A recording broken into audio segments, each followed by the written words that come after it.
Hello, welcome everyone.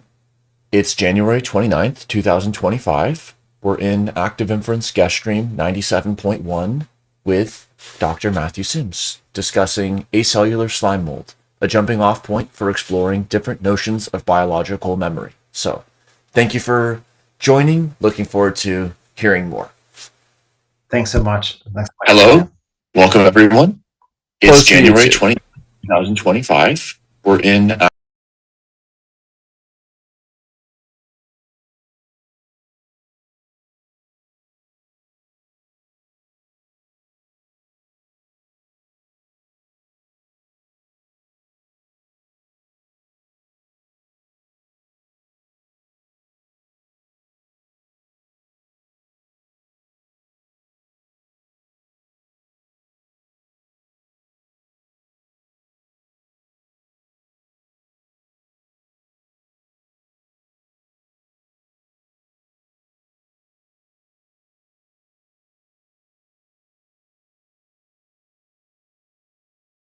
returning in 1 second. Thank you.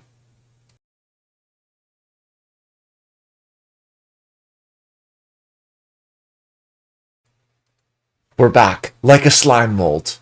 Returning. We're back. Okay, we're all. Shall I start, or shall we just go for it? Yeah. Begin from the beginning of the presentation. Thank you. I can't hear you. Oh, thank you. We're back. Go for it. Okay. Sorry about that.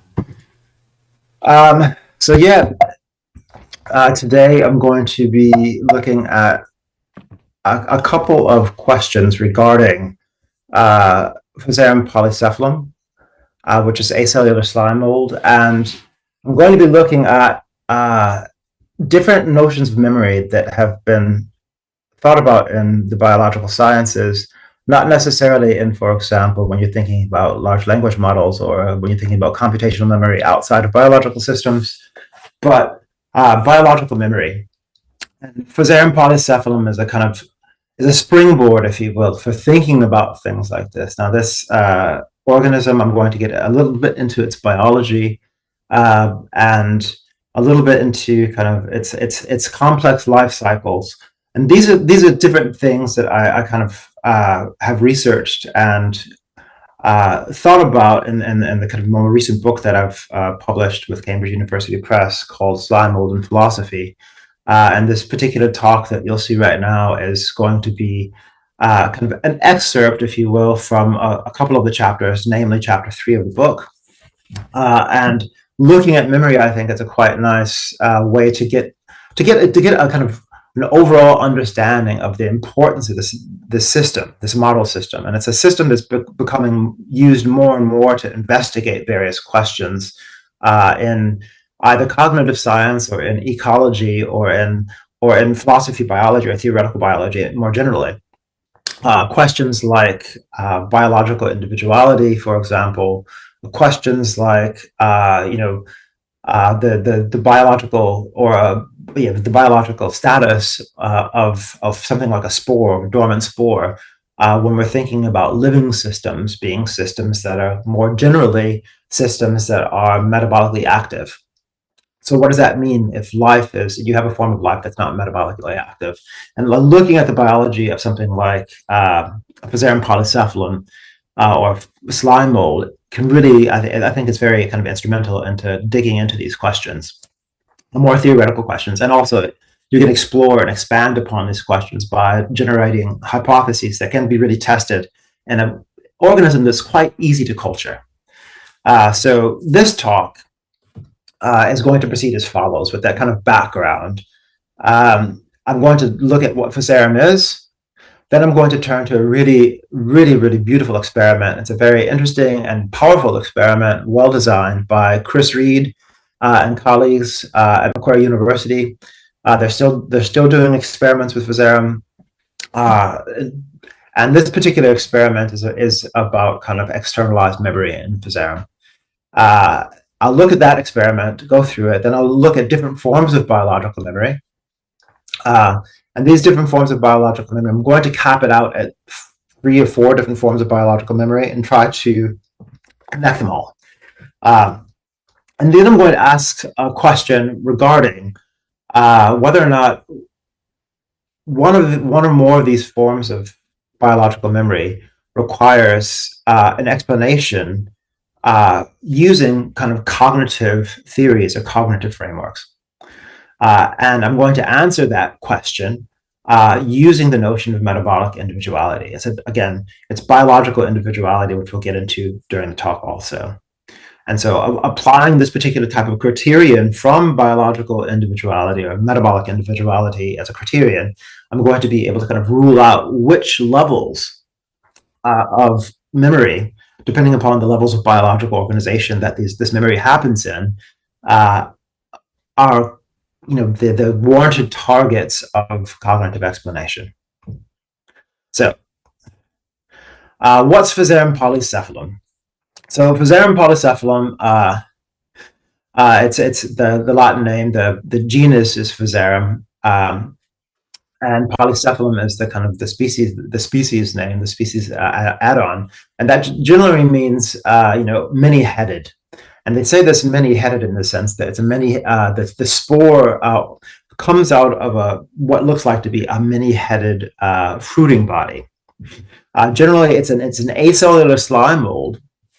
It's a protist, a unicellular protist, and it has a very interesting complex life cycle. And when I say complex life cycle, what I mean is that it has multifacets. It's multifaceted in the sense that it has more than one vegetative stage, one than more stage where it actually has a form that reproduces and kind of forges, eats. And this stage goes from a spore at number one. The spore actually germinates, and out from the spore, you have something called a biflagellate cell or a mixed amoeba cell. Now, a mixed amoeba comes out of the spore, it germinates from the spore. When there's less water in the environment, the biflagellate actually is something that is the kind of the flagella are going to be something that's synthesized when there's more water in the area when it germinates. Now, during a mixed amoeba stage, it can reproduce asexually. So there are many different kind of clone cells, and each of these have a single nucleus. When it actually encounters another mixed amoeba of the same type, not necessarily genetically the same, they can actually come together, and that's when you have a type of reproduction that occurs. It's mitosis without actually cell separation, so without cytokinesis, and that's when you start having this particular growth of a cell. And these are all microscopic, small single cells until this stage where the nuclei reproduce and it starts growing and becomes visible to the eye. And this becomes a plasmodial stage. Now, this plasmodial stage is the stage at which most of the experiments with Physarum occur, and it's a very interesting stage because at this stage, the Physarum, the cell, again, it's a single cell, multinucleate single cell, crawls over and locomotes over various surfaces. And you can design experiments watching this particular type of locomotion. Now, again, I talked about the vegetative stage. I've said pretty much this. During this vegetative stage, Physarum, during this plasmodial stage, it's going to consume bacteria, fungi, and decaying organic matter. And again, here you have a picture from one of my lab experiments of Physarum just locomoting and covering oats. During this plasmodial stage, or the vegetative stage, one of its vegetative stages, there's, again, many experiments that have shown interesting types of capacities that it displays. It's been shown to kind of solve the shortest path problem, engage in habituation, which is a type of learning, very simple type of learning, anticipate periodic environmental conditions, hot bursts of air, dry bursts of air, excuse me, and make flexible behavioral decisions that are based upon comparative valuation rules rather than absolute valuation. And this is just, very, very kind of brief summary of the various experiments that have been that Physarum has been used with to engage in questions regarding things like learning, things like decision making, and there are many more experiments. But you get a kind of representation of what this might be. Now, let's move on with that kind of brief understanding of what the life cycle of Physarum is, and focusing upon this particular type of vegetative stage, the plasmodial stage. We can start thinking about one experiment in particular, the experiment by Chris Reed and his lab over at Macquarie in 2012. Now, you'll see a particular picture here of Hansel and Gretel, and I hope to make this clear why I'm showing this to you. So when Physarum when it locomotes over surfaces, it leaves an extracellular slime trace or slime trail. I'll refer to this as ES. Now, ES is it's a polymucosaccharide, and it's this mucus makes it easier for Physarum to actually locomote, but it serves many functions, and it's been well known in the literature since the 50s that wherever Physarum, wherever it navigates, wherever it locomotes, it leaves this trail behind it. So one question that has risen, and a question that is kind of the crux of the experiment for Reed et al., is whether or not Physarum uses this extracellular slime to navigate. So the reason why they can ask this question is it's been observed that Physarum avoid their own extracellular slime trails and the extracellular slime trails of others. Now, if it's used as a type of externalized spatial memory, avoiding, expending energy unnecessarily to revisit patches of food, again, food is being bacteria, food being fungus, and other types of microorganisms. If we can use that to avoid previously foraged patches, then this becomes an interesting type of relationship with a particular type of mucopolysaccharide, right? And so to test this, they have a couple conditions, two conditions. So they have an agar plate, and this agar plate is the conditions are exactly the same, except for one plate of agar is covered with extracellular slime, the other isn't. The covered plate is called the coated condition, and the other is the blank condition. They set a U-shaped acetate trap on this particular plate, and the whole idea is to put Physarum, as you see, in a start zone, and put a goal, which is going to be a drop of highly concentrated glucose, and that goal is food. So if Physarum is going to actually use extracellular slime to navigate and to avoid, navigating in areas on the agar that it's already navigated on. The hypothesis is that in the coated condition, it's going to take a lot longer, and that's exactly what they found. It took about 10 times the time. Actually, it was 10 times greater in the coated condition than the non-coated condition. So to come back to this idea, and here you have kind of the Hansel and Gretel element, as Reed et al. Kind of make the following conclusion. They said the results of this study provide a unique demonstration of spatial memory systems in non-neuronal organisms, supporting the theory that an externalized spatial memory may be the functional precursor of an internal memory of higher organisms. I think this is quite interesting. The two hypotheses, obviously, and I think one can safely ignore one of the hypotheses and concentrate on the kind of former hypothesis about an externalized spatial memory system. Whether or not that system was a precursor to internalized memory, that's something else.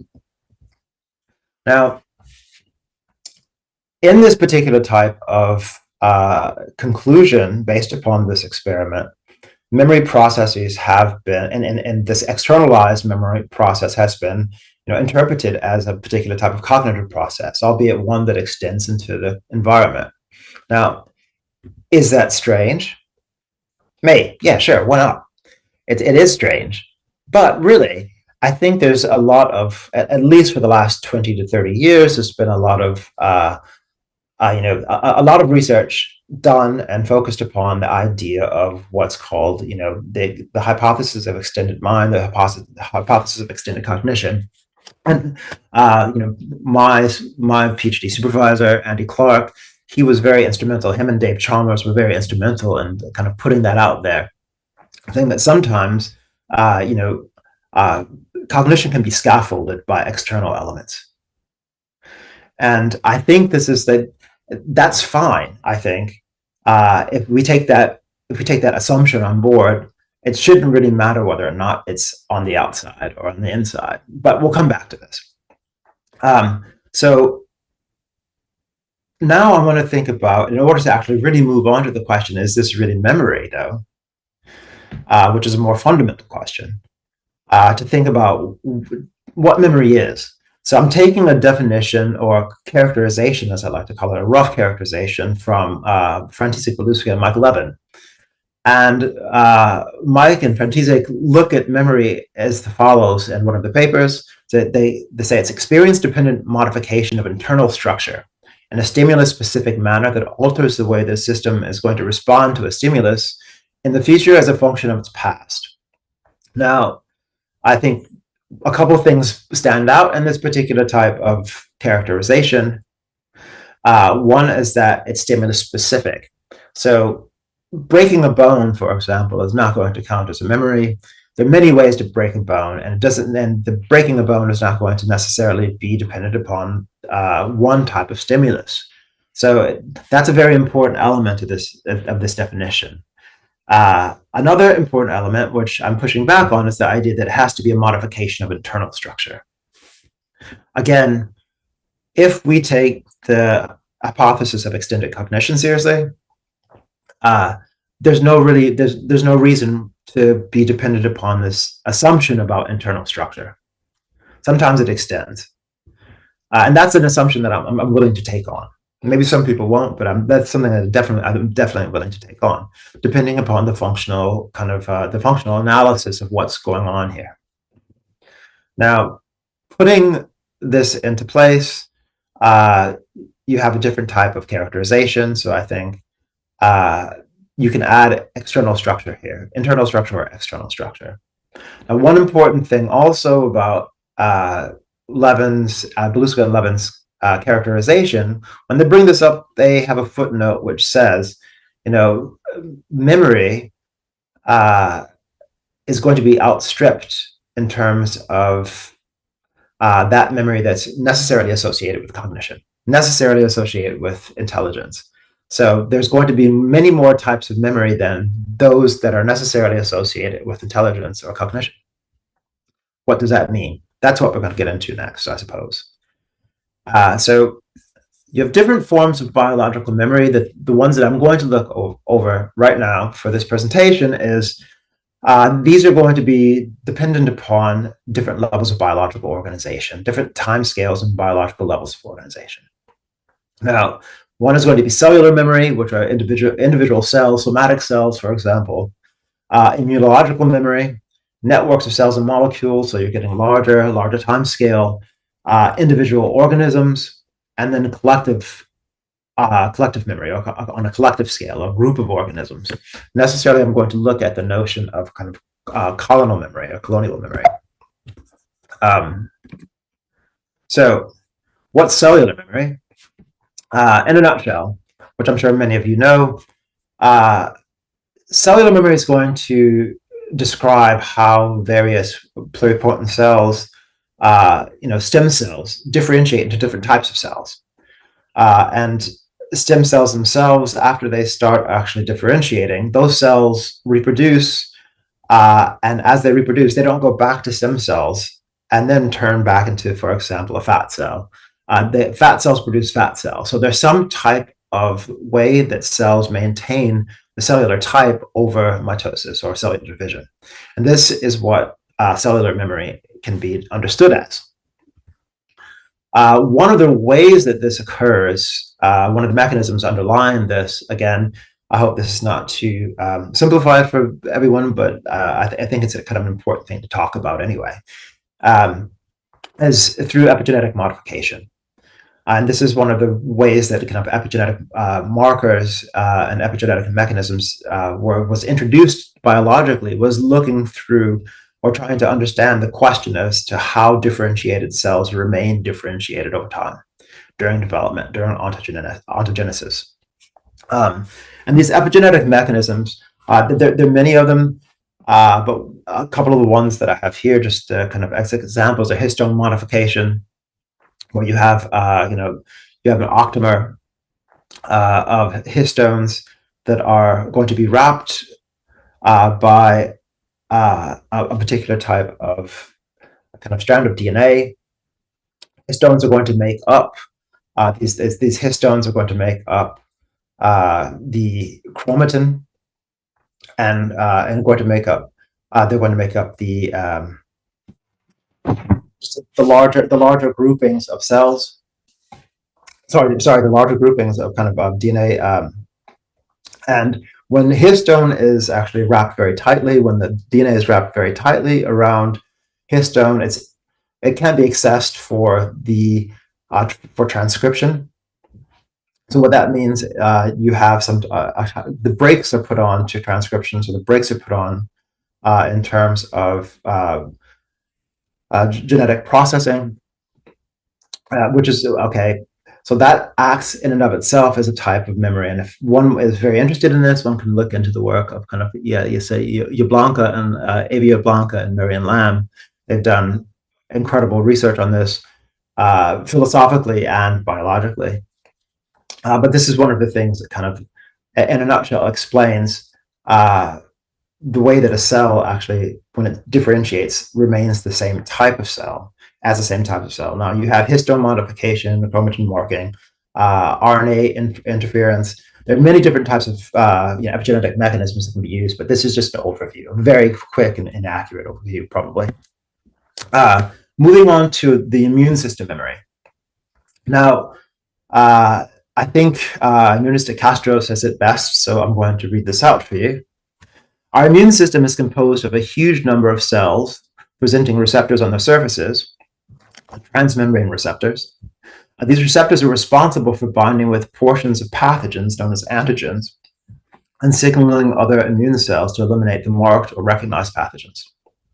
Now, the invading pathogens replicate themselves inside our bodies, thus increasing the amount of damage being caused to our organism.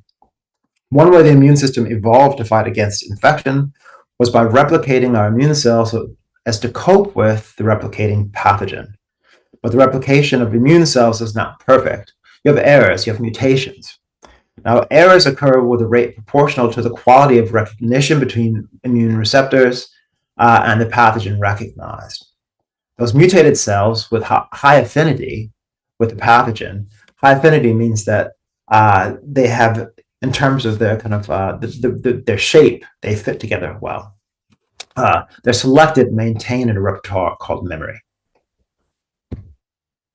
So to just illustrate this very quickly, you have certain cells with transmembrane receptors, which are kind of represented by these different shapes coming off these circles, these cells, and they're going to fit better.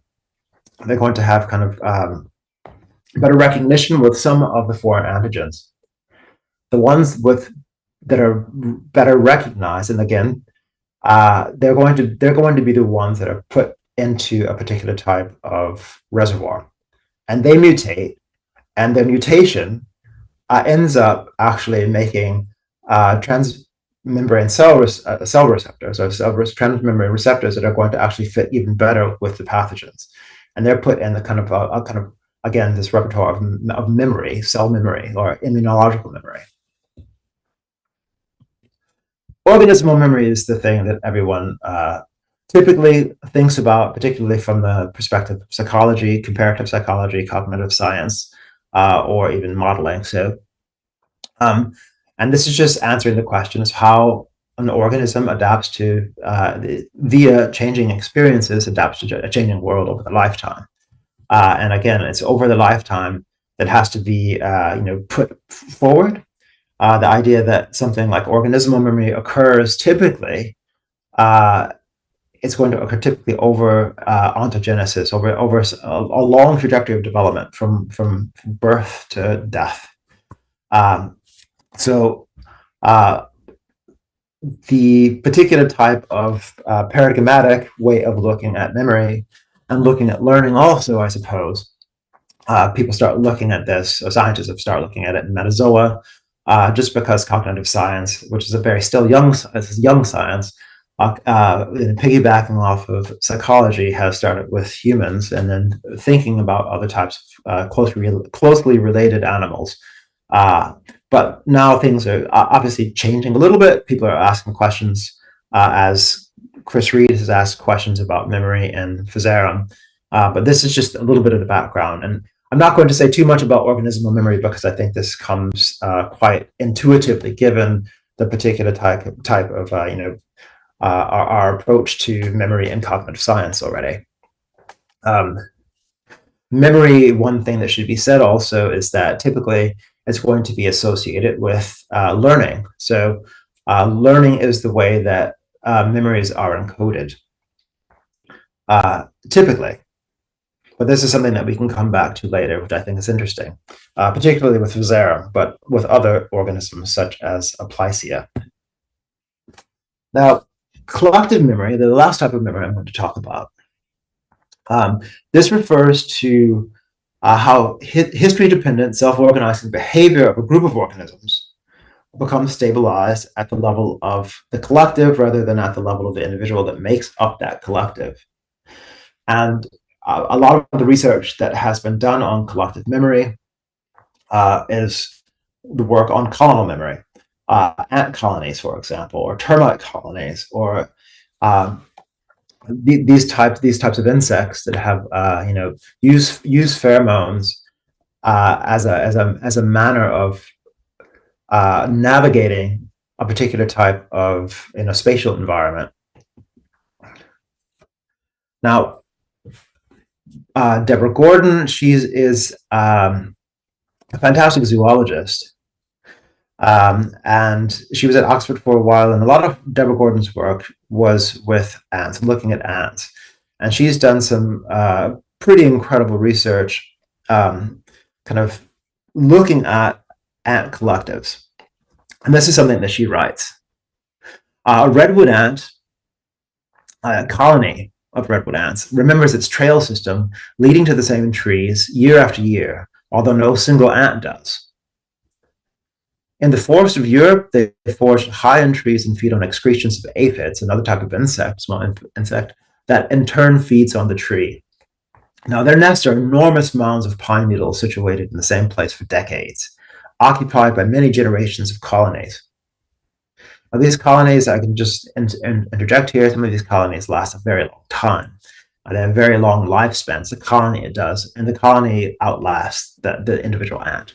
So each ant tends to take the same trail every day, day after day, to the same tree. During the long winters, the ants huddle together under the snow, and the Finnish myrmecologist Rainer Rosgren showed that when ants emerge in the spring, an older ant goes out with a younger ant along that older ant's habitual trail.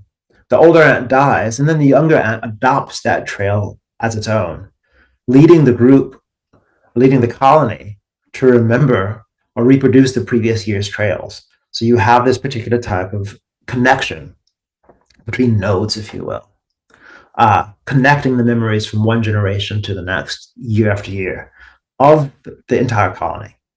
So it's a kind of diachronic, a diachronic connection, if you will. So after going through all of those notions of memory, I hope that's clear that the different types of memory that are occurring at different temporal and spatial scales, and those temporal spatial scales can be kind of demarcated by different levels of biological organization. Now we can ask the question, which one of these or which of these, should I say, are going to be, subject to cognitive explanation as a cognitive process. Now, when I say subject to cognitive explanation, I want to make this clear. I'm asking the question, which of these particular types of memory systems or exhibitions of memory that we should be able to use cognitive theories and cognitive frameworks to try to explore and understand. Now, this is not just, for example, using a cognitive theory with scarecrows. It's not an as-if explanation. It's not using the intentional stance, but it's actually using cognitive theories to think about these and identify these mechanisms and the functional placement of these particular types of memory systems as cognitive processes. So right away, I think it's quite obvious that we do this with organisms. That's going to be the paradigmatic level of biological organization at which we ask these questions, at which we apply our cognitive theories to, our cognitive frameworks to, in a non-instrumental way. But what about cellular memory? What about immune system memory? What about collective memory?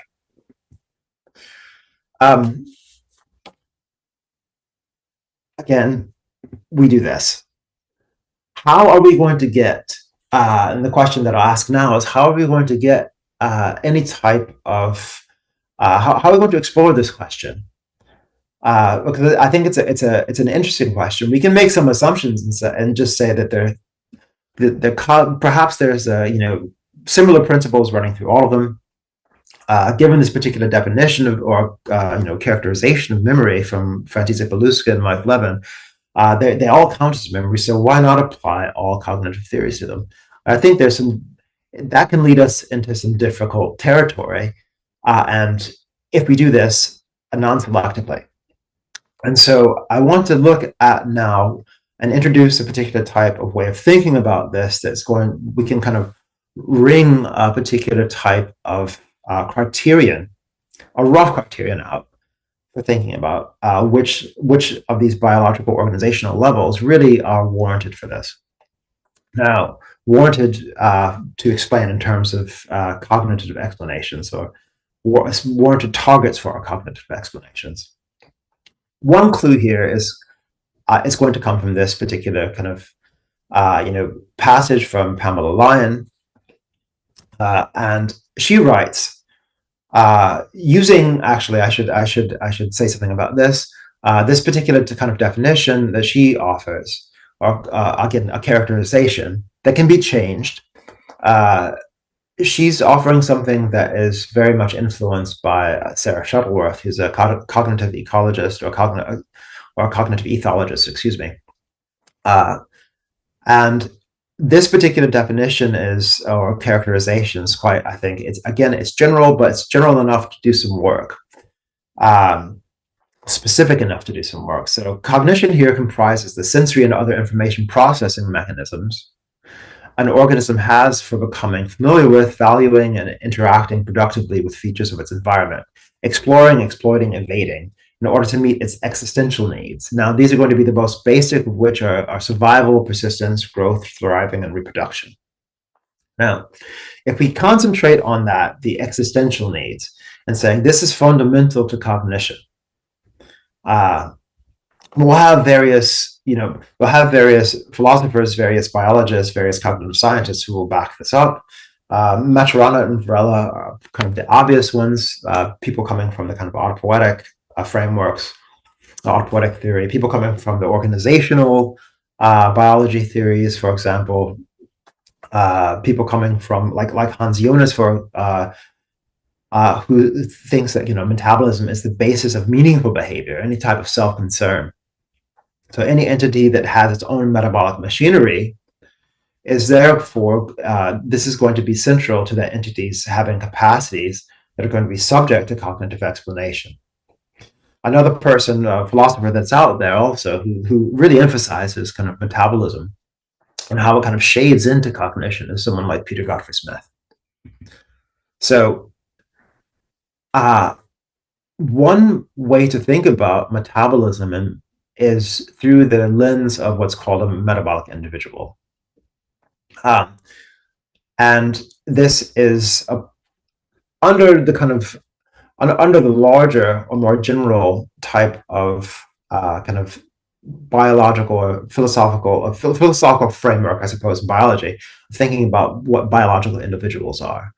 And this is a question that's come up for many, many, many years. And one of the kind of, I think, fundamental books about this was written by Julian Huxley, Thomas Huxley, his grandson, and released in 1912.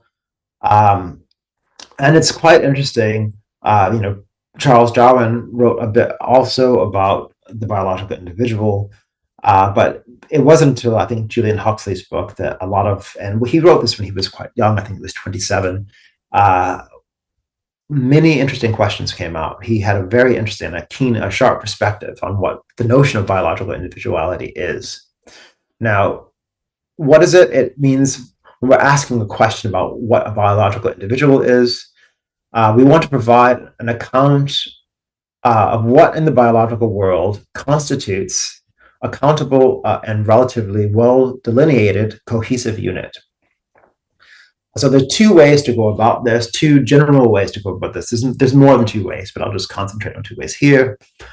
You can think about Darwinian individuals, which are going to be units of reproduction. These are going to be any type of units that are capable of undergoing Darwinian natural selection, which means they have to have, meet three criteria. Those three criteria that, Levantin was, expressed as, variation, or heritable variation, and selection. So it has to meet these criteria. So you have things like genes, that could be a Darwinian individual, or chromosomes, that could be a Darwinian individual, because these are or memes, ideas. These are things that can undergo Darwinian natural selection. These are units. However, there's another type of biological individual that you typically find when theorizing about various biological processes, various biological phenomena. And this is going to be the metabolic individual. It's going to be a unit of function that has it, and this unit's going to have its own metabolic machinery. So let's look now just a little bit more at metabolic individuality. I think you can understand how this comes apart from Darwinian individuals, and I'll try to make this more explicit. So, according to Peter Godfrey Smith, metabolic individuals are systems comprised of diverse parts which work together to maintain the system structure. Despite the turnover of material, by making use of sources of energy and other resources from their environment. Now, diverse parts, that should stand out. They're going to have some type of cohesion that maintain the structure of a system. They're going to be essentially persisters for things that actually serve their own self-maintenance over time. Things that use energy to resist the forces of decay, to force entropy, only contingently things that reproduce, so that a metabolic individual does not have to be a Darwinian individual. That's quite important. So you'll have certain types of Darwinian individuals, again, a gene. A gene is not a metabolic individual. A gene does not have its own kind of metabolic machinery. A gene is not a persister. It doesn't engage in the types of behaviors or activities that keeps itself going. And metabolic individuality is a quite important concept when it comes to thinking about transitions in the individuality. This notion is something for many of you probably know about this, but it's a notion that comes from theoretical biology. It's based upon, loosely based upon, veers from the major transitions in evolution that were kind of formalized by John Maynard Smith and Errol Murray. And the idea about major transitions in individuality, we're thinking about how one level of biological organization reaches the next level of biological organization over evolutionary time scales. And an example of this might be, for example, an example for this would be going from a prokaryote to a eukaryotic cell. The evolution from a prokaryote to eukaryotic cell, or the evolution from a eukaryotic cell, a single-celled eukaryote, to a multi-celled eukaryote. And those particular types of transitions are quite important, and a lot of kind of biological theories are focused upon understanding how those transitions occurred over time. What were the circumstances under which they occurred? Did they occur once? Did they occur multiple times? In many different ways. So metabolic individuality is interesting when thinking about eukaryogenesis, which is how do you go from a single-celled prokaryotic organism to a eukaryotic organism with a nucleus, with various kind of cellular parts like a chloroplast or a mitochondrium. And the idea here is that there's some type of metabolic integration. Most of the theories that are thinking about kind of eukaryogenesis think about this in terms of a metabolic integration where two cells, whether it's going to be a bacteria, an alpha bacteria, and some type of archaean, are going to come together in some way. It's going to either be by, there are different various theories. One doesn't have to be committed to the theory, but looking at this particular type of illustration, you have some type of phagocytosis that's occurring from a larger cell to the smaller cell. When that happens, depending upon the natures of those two different types of cells, the inner alpha bacteria or the kind of the outer it's going to be an archaean. Depending upon that kind of relationship, they could enter into some type of symbiotic relationship, such that the output of that endosymbiont, if you will, is something that's metabolically useful for its external environment, which is another cell, and vice versa. And so this nestedness of one metabolic individual in another, after time, is going to evolve into a single individual, where those two individuals, the two entities that were at one point in time separate, are now so closely knit metabolically that they're one type of individual. So you have this idea that metabolic individuals can be nested, and that's a quite important idea here. Metabolic individualities are going to come in degrees also for this reason. So how might the notion of metabolic individuality hint at where cognitive explanations of memory might get the most purchase? I want to argue the following. If metabolic individuals are first and foremost persisters, and such self-maintenance is to be the fundamental background against which all cognitive capacities might be thought to arise, again, this is an assumption, then the kind of memory, learning, decision-making, anticipation for that matter, that warrants possible cognitive explanation qua cognitive process is going to be the one that arises at the level of the metabolic individual. Now, this automatically rules out genes. When we talk about gene learning, or say gene regulatory systems that are going to actually be engaged in something like associative learning or conditioning, which there's some research that shows this, I think we can say, sure, genes do learn, but if that's the case, if gene regulatory networks are not metabolic individuals themselves, I think this is a kind of a misclassification, if you will. And because gene regulatory networks work within a metabolic individual, they're not the metabolic individual itself. Viruses, for example, viruses are dependent upon their host for their metabolism. So these things are not going to, these types of entities are not going to be metabolic individuals. And I think we kind of have a basis for thinking about this, given the assumption that metabolic individuals are persisters, and that cognition, first and foremost, is going to function directly for the entity in which those particular kind of capacities are working for. It's going to function directly for the self-maintenance of that individual. So since metabolic individuality comes in degrees, an interesting kind of question arises. So how much metabolic individuality is going to be required to warrant memory being subject to cognitive explanation, and how much is too little? Again, if you remember the idea that I just said recently, the idea I just brought up, that you can have cells within cells. You have a mitochondrion, which actually has its own has remnants of its own DNA right now within any type of somatic cell, and somatic cells within organs, and organs within organisms. How do we actually think about degrees of metabolic individuality in this sense that's non-arbitrary? So I want to argue that even if some entity qualifies as a marginal metabolic individual, the fact that it's part of a larger system, which even has a higher rank of metabolic individuality, suggests that the behavior of the organizational level that's the highest degree of relative metabolic individuality is going to be subject to the explanation of cognitive memory or learning or decision making. So the highest degree of metabolic individuality in a nested group, a nested system, is going to require actual applications of kind of cognitive theories and cognitive frameworks in a way that's not instrumental or just taking the intentional stance.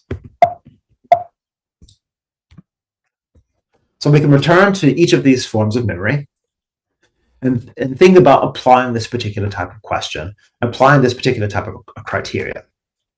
So we already talked about organismal memory, and I think if this is the case, then we can tick that off. Sure, organisms are going to have the highest relative degree of metabolic individuality of their organizational levels, of all of the levels that they actually are composed of.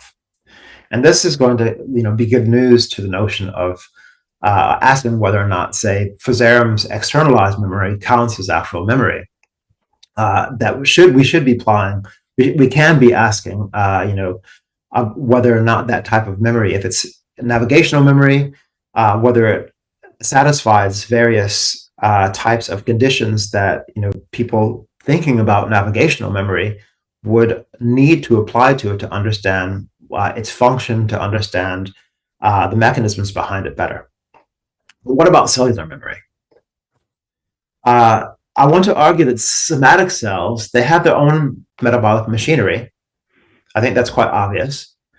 They're metabolic individuals. They metabolize, and they have means to metabolize, but relative to the metabolic individuality of the encompassing biological levels at which you find somatic cells, they're quite low.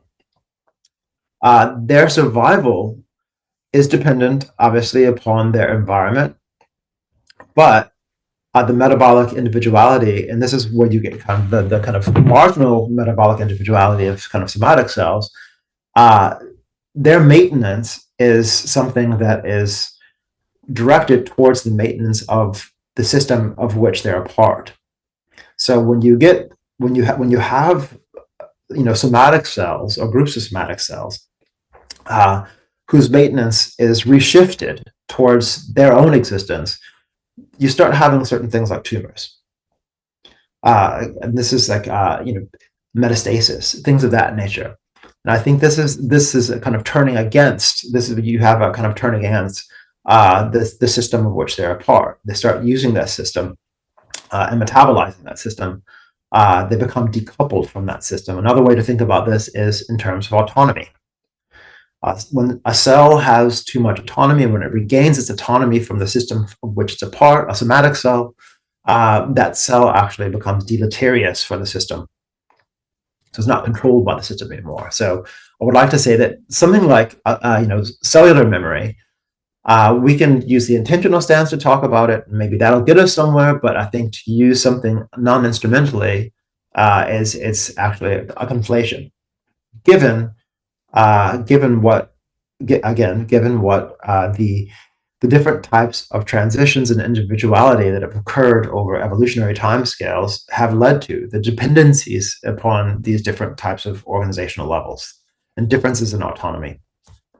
So no, I don't believe that's the case.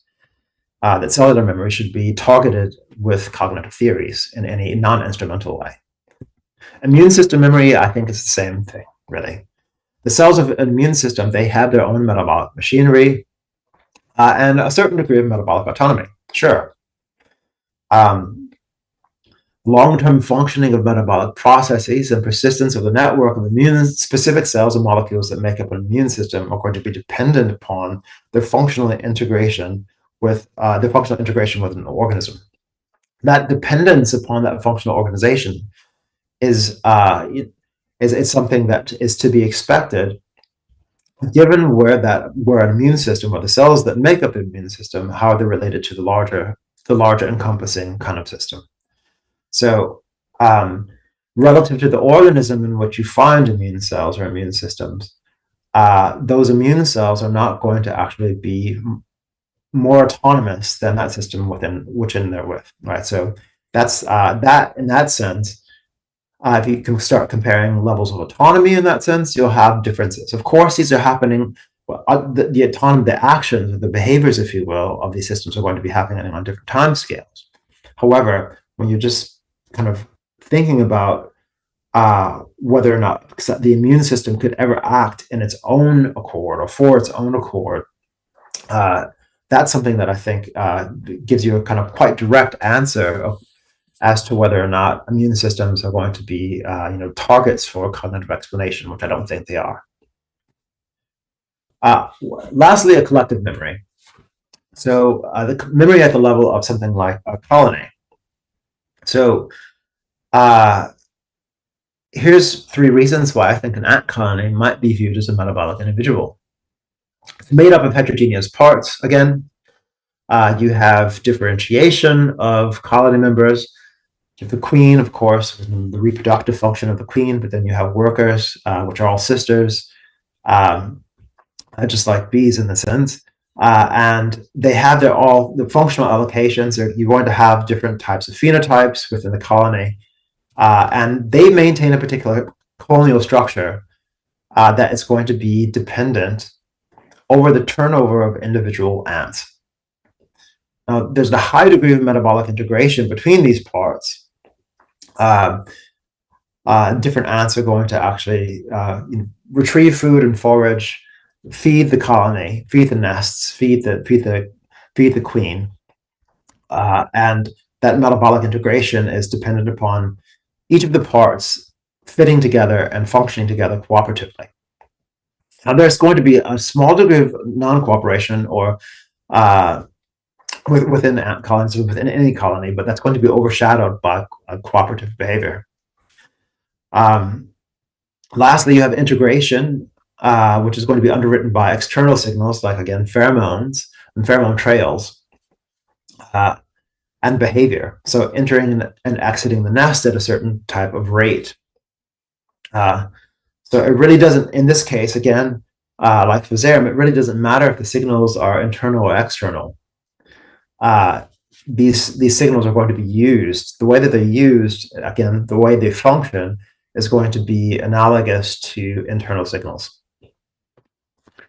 So is collective memory subject to cognitive explanation in a non-instrumental way, as a cognitive process? I think, assuming that there isn't any type of system that is encompassing an ant colony that scores higher than the colony in terms of metabolic individuality, I think an ant colony is going to be in this case where it's going to be maybe equal to the individual ants on occasion. This is a dynamic, obviously a dynamic process, but it might be equal to the individual ant or the individual organism. So colonies come close to having a similar score, enough to regard them as something that we can ask the question or apply literally cognitive theories to ant colonies. And I think this is this kind of buttresses this idea of colonial intelligence, a colonial memory, colonial learning. So that's that. So in summary, we can return to the question of Physarum again. That was the kind of, Physarum is our springboard here. Is it warranted to interpret Physarum's use of extracellular slime, this mucopolysaccharide, as a form of biological memory? I want to say yes. We're warranted in thinking about it in terms of memory. Can such a memory be investigated from the perspective of cognitive memory? Can we apply cognitive explanations to it? I'm going to say, yeah, sure. Physarum is an organism. Organisms are, again, paradigmatic forms of memory, memory kind of they exhibit memory in a very paradigmatic way that we've seen in within the talk. And I believe that Physarum obviously is going to be a metabolic individual for that reason. So we can ask the third question: is externalized spatial memory a form of cognition? And I say perhaps.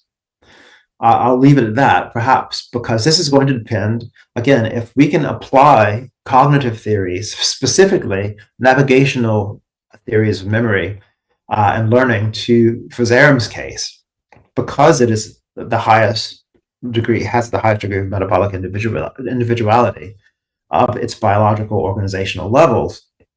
That's going to depend upon the different types of navigational theories that we apply. So that third question is going to really be, it's going to be theory dependent. It's going to be framework dependent, whether or not that's going to happen. Michaelian, for example, he suggested that these are three different types of criteria for spatial memory or navigational memory. You have to have survival relevant storage, which means that information that gets stored is going to be determined by the relevance of that information to the survival of the individual. Now that, again, goes very well with the idea of a metabolic individual, a persister.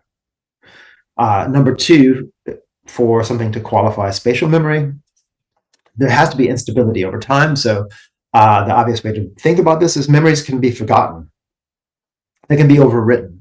A memory that can't be overwritten, no matter what type of substrate that memory is in, doesn't seem to be something like a memory. It can't be, it doesn't have the dynamics of a memory. And lastly, there's something like meta-memory. He suggests that, spatial memory or navigational memory should be core. This is a core feature of it, which just means that there are other processes that are going to influence whether memory states are acted upon or ignored in favor of guiding behavior with the current context. And whether or not these all are satisfied by Physarum, this is a question. But now we get to the point where we can ask these specific types of questions from a cognitive theory, apply it to a particular type of individual, because that individual seems to, it seems to be a kind of the highest degree of has the highest degree of metabolic individuality, or relative degree of metabolic individuality. So, in conclusion, regardless of whether Fusarum's use of extracellular slime is considered a cognitive process or not, again, that's going to be theory dependent.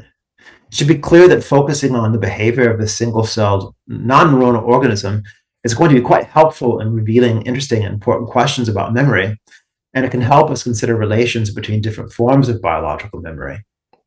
So, again, if cognition is first and foremost a biological process in biological organisms, approaching this idea of cognitive explanations using non-neuronal model organisms like Physarum is going to offer a really promising way, I think, of going forward, a potential escape from the trap or the prison of our own kind of familiarity. And I think that's a really important thing, is to have model organisms that are so different from us that it stretches the imagination, if you will, but stretches the imagination in ways that it expands our horizons and the different types of questions we can ask, and that help us to kind of reflect on our own case or cases that are more similar to us. Thank you. Thank you. Awesome. All right, well, while some people may be writing any questions in the live chat, I believe the previous time we discussed was in live stream 30. It was how to count biological minds, symbiosis, the free energy principle, and reciprocal multiscale integration. So some of those topics definitely came back into play, ranging from the metabolic symbioses and the multi-scale nesting. Where do you see active inference and the free energy principle in this line of research? Well, I think it's an interesting way to model this most certainly an interesting way to model it. And I think the particular idea of taking metabolism and taking different levels of metabolic integration seriously is something that I don't know. It's something that I wasn't really. I was thinking about it previously in how to count biological mind, how to count biological minds. Yes, but I didn't really understand the importance of this as an evolutionary process, as the importance to it as being kind of the result of an evolutionary process. And once you have these, taking this into consideration, you do have a manner of kind of delineating where the target's going to be, or where the most important target's going to be. So you can apply, for example, active inference to any level. You can apply it to any level, but some levels are going to be more interesting than others. And I think because it is a type of, active inference, it's a type of process theory, and it's a type of kind of modeling framework. You're free to kind of choose which levels you want to apply it to. However, there are going to be some levels that are going to kind of be more. How should I say this? They're going to actually have more of a payoff when you start applying other types of cognitive theories to them.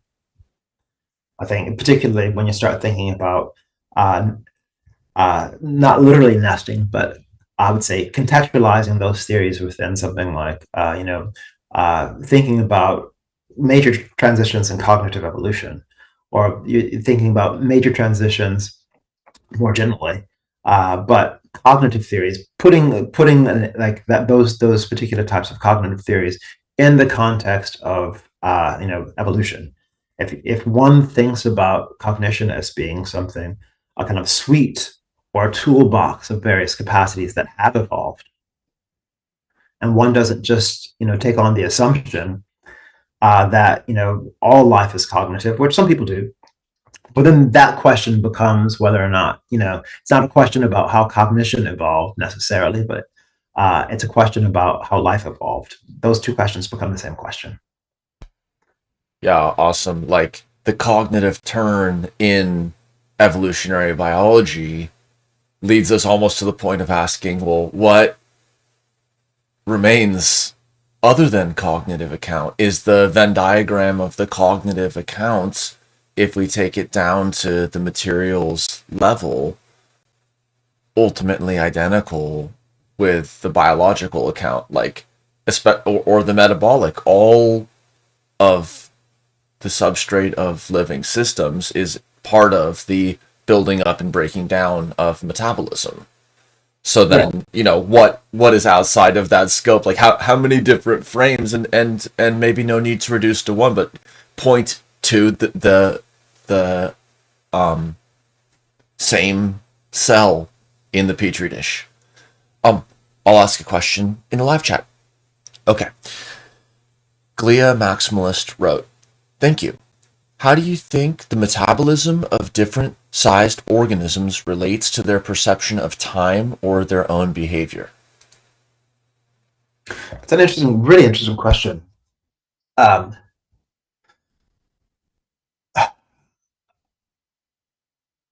I think metabolism can run in an organism, and I'm quite sure.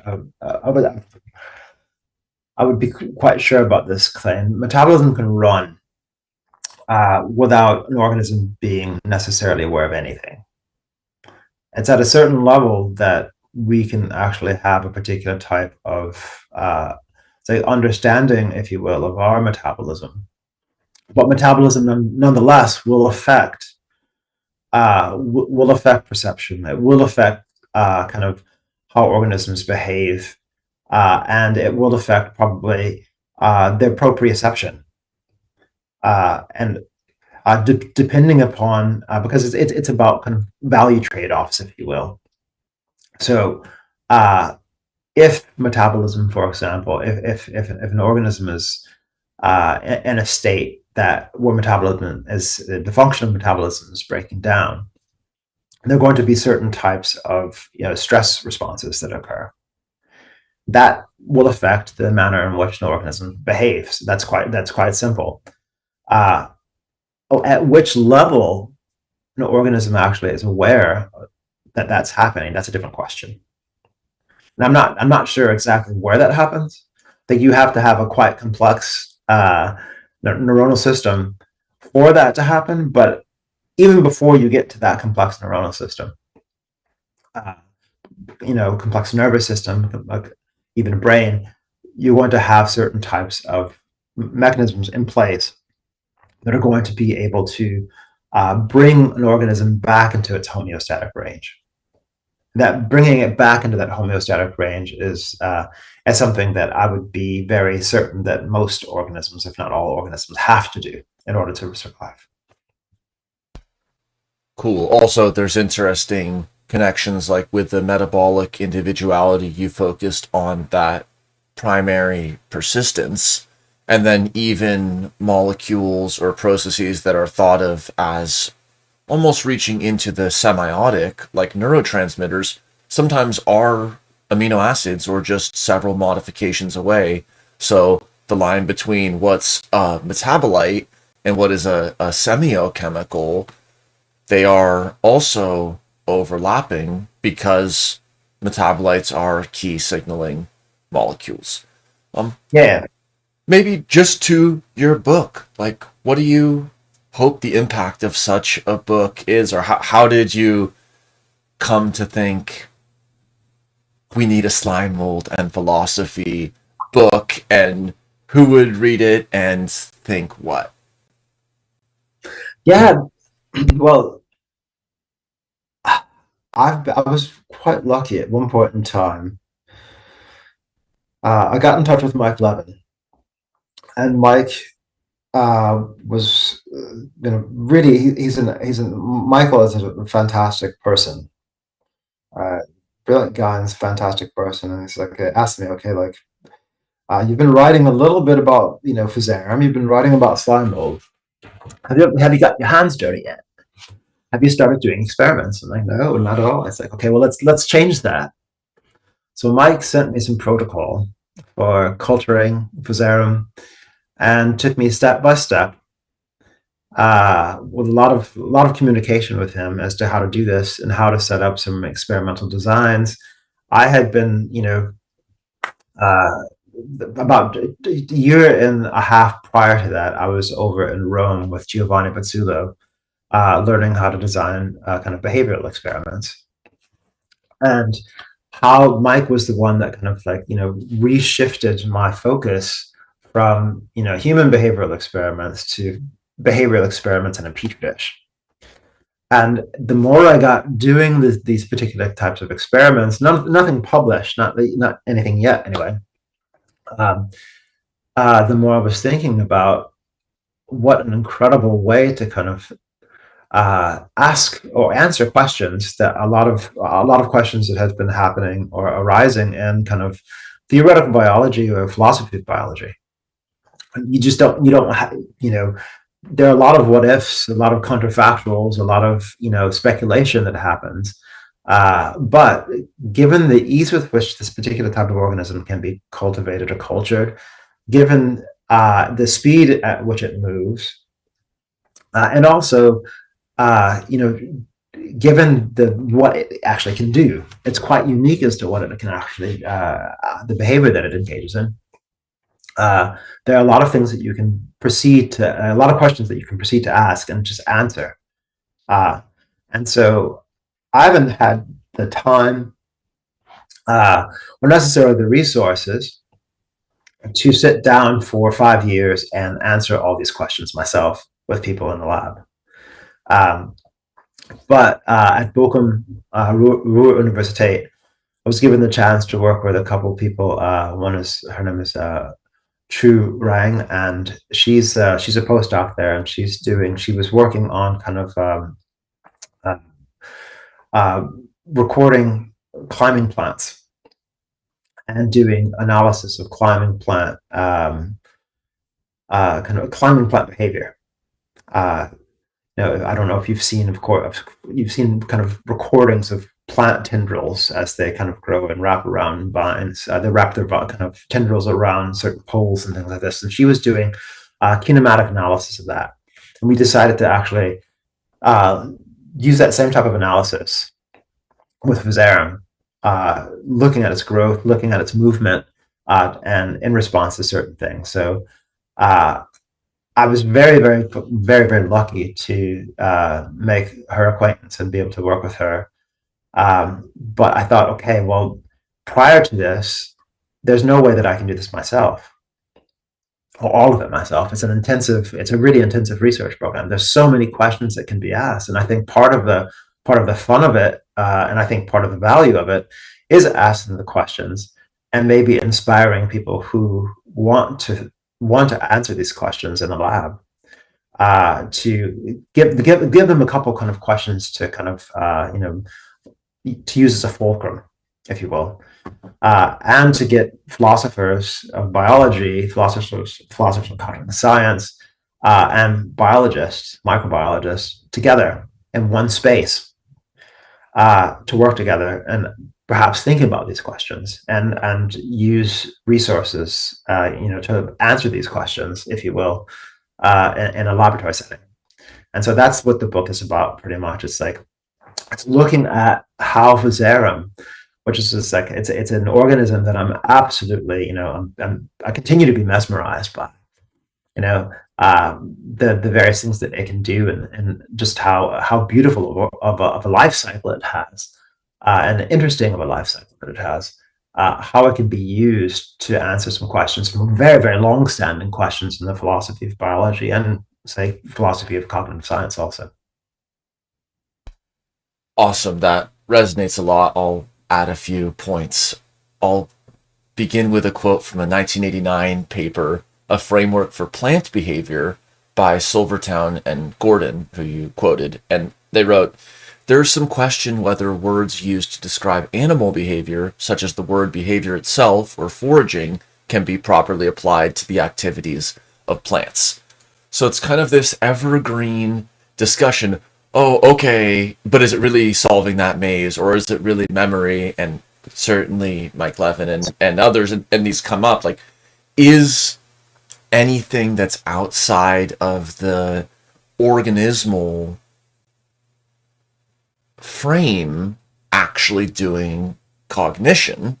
And then the slime mold blurs that because it's also a single cell. So then it's like, well, why would it matter if there's a lipid membrane separating this or that when the cell is also the organismal boundary? And then also to the relevance and sort of the cross fertilization of philosophy of biology and the behavioral sciences or ethology.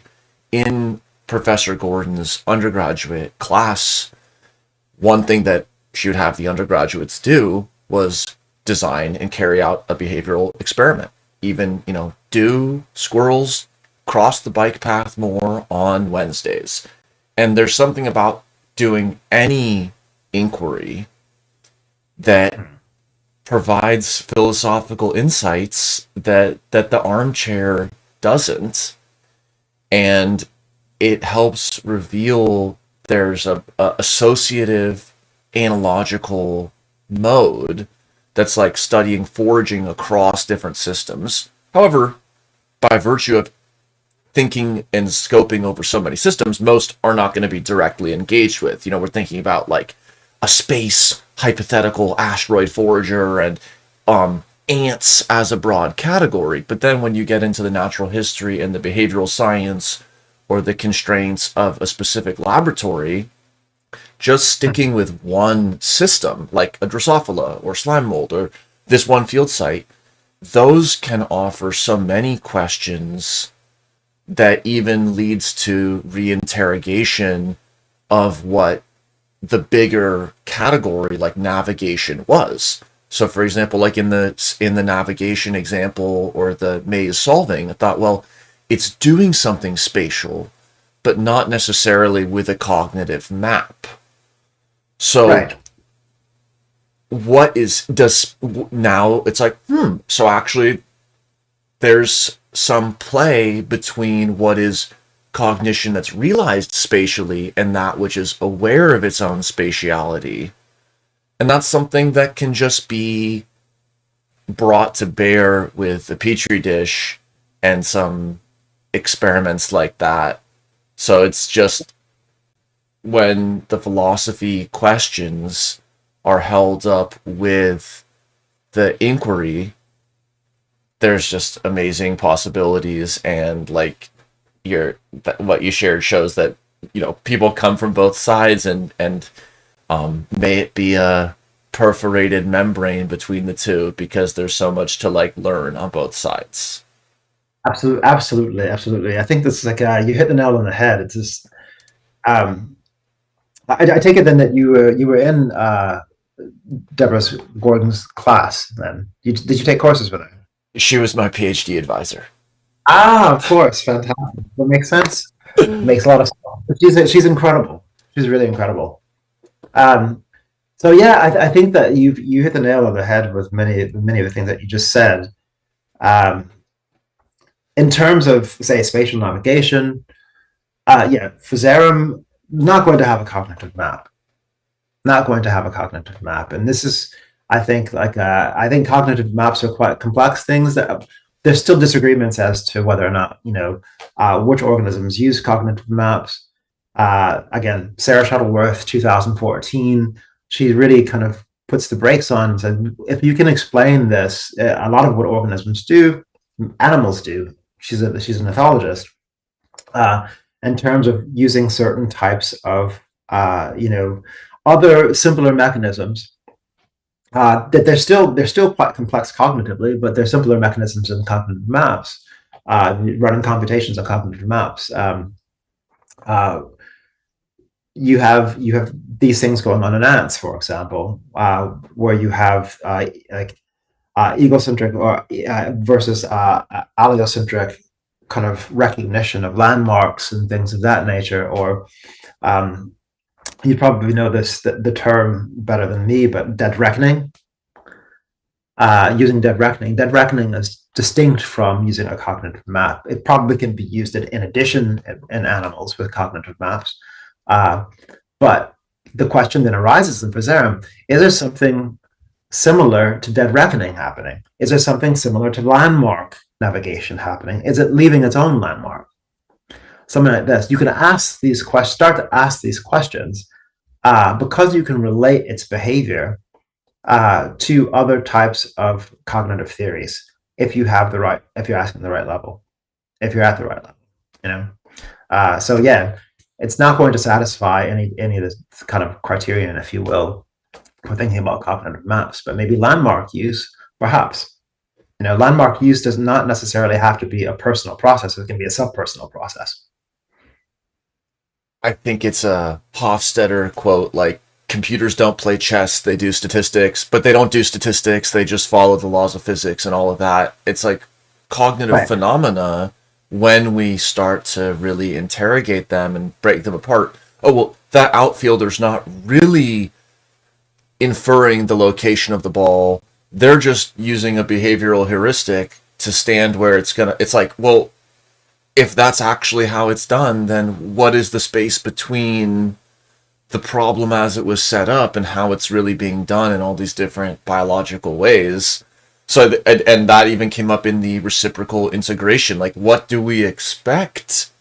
What are we surprised by? What does what we're surprised by say about who and how we think we are in how we analyze these cognitive systems? I'll ask a last question from the live chat. Upcycle Club wrote, how might the adaptive behaviors of slime molds contribute to our understanding of distributed cognition? Okay, that's a good question. I think it relates back to I would have to say really very important work by Chris Reed and his colleagues over at Macquarie University. The first paper that I referred to the 2012 paper about externalized spatial memory. or externalized navigational memory. I think that's a good place to start with that in terms of an organism that uses its own byproducts to navigate. It uses its own byproducts. Again, this is not a personal level kind of choice or anything like this, but I should say this. I think this is quite important in terms of understanding the nature of it. Once we get to say, okay, well, this is the right level for looking at memory, this is perhaps the right level for looking at the organismal level or biological organizational level for thinking about things like problem solving, decision making, and so on and so forth. Its use of extracellular slime, which again is a mucopolysaccharide, it can be overridden. So it's not just a repulsion to this stuff. If you create a situation in a petri dish where you have a circle of extracellular slime, this is one of the experiments I've done, and you put a Physarum in that circle, and then you put a reasonably sized oat flake, which that's something that you use as kind of as for food in order for motivation. It'll climb over the extracellular slime. And that's one of the things that I think is quite important in thinking about, and that was one of the kind of criteria also about kind of spatial memory and navigational memory that was brought up in the talk, that something can be overridden given the particular type of context. I would think there are many other ways that you can expand this. So when you can ask the question, when does it use its extracellular slime, and what does it use extracellular slime for? Is it just again, is it just a lubricant for motility? No, we know that it's kind of uses it for navigation. In what ways does it use it for navigation? And does it always have to be in contact with it? Are there gradients? There are many questions that could be asked, but then I guess the most important thing to think about is the fact that whatever's going on, it's a coupling of a cell to something in its external milieu. And depending upon the geometry of that extracellular slime, depending upon the values of various stimuli within its surrounds that it can sense. Again, it's sensing these various, it's sensing food, for example, through concentration gradients, and through agar that are going through the agar, whether it's going to be oats or sugar from oats that are kind of seeping into the agar, or whether it's in its own natural environment. It can do this particular type, now I'll call them computations, if you will, on what's available and what's more important for this particular type of context. And extracellular slime plays a role in that, in the sense that it's one of the things that it weighs in these particular types of computations. Now, the computations, again, might be very, very, very, very simple. But they're computations that are being run because it's in the integration of information and the weighing out of this information according to according to kind of the continuation of metabolic functioning. When things don't work out, then it goes into one of these dormant stages, and it can reemerge after waiting things out. But that's extracellular slime plays a very, very important role. So again, the suggestion: look at the work of Chris Reed. Read it al. 2012, 2013, and it's a very good starting place to understand how Physarum uses extracellular slime in these ways. I'm also struck by when you showed the life cycle diagram and how it seems like less is known about what cognitive tasks or work is done in those other stages. And then also how different they looked from a size and morphology. And it just is like, what the caterpillar and the larva and the butterfly all do different things. And so when we think about the life cycle perspective and communicate, there's so many cool ways to go. Well, if you have any last comments, please go for it. Otherwise, it's a great direction of research, and it's exciting to see how the cognitive sciences are entering the chat and bringing a lot of excitement to these perennial questions about individuality and cognition. Thanks so much. Yeah, I think in terms of life cycles, I think there's something fun that and very important that goes on.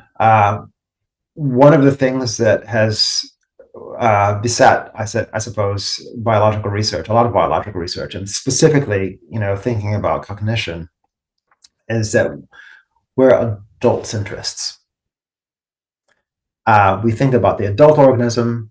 Of course, there's developmental psychology and kind of people are looking at that, but a lot of the research, when we're talking about generalizing certain types of capacities or generalizing certain type of